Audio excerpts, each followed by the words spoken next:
এখানে এক রাজনৈতিক দল আর এক রাজনৈতিক দলকে শ্রদ্ধা করবে, সম্মান করবে, এমন নেতা আমরা চাই যেই নেতা অসুস্থ হলে আমরা গোটা দেশের জনগণ জায়নামাজ বিছিয়ে মুনাজাতে চোখের পানি ছেড়ে আমার নেতার জন্য কান্না করব, চিল্লায় বলেন ঠিক কিনা?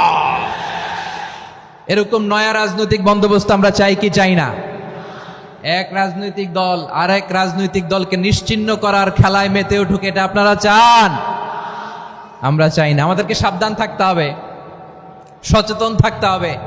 দেখবেন এই যে আমরা ঐক্যবদ্ধ, আমরা সম্প্রীতির বাংলাদেশ গড়তে চাই, আমরা সমৃদ্ধির বাংলাদেশ গড়তে চাই, নানা ধরনের চক্রান্ত। রিসেন্টলি দেখবেন এই শান্ত শিষ্ট ইসলাম প্রিয় শান্তিপ্রিয় মুসলিমদেরকে উস্কানি দেয়া হচ্ছে, উত্তেজিত করার জন্য আমার নবীকে গালি দেয়া হচ্ছে।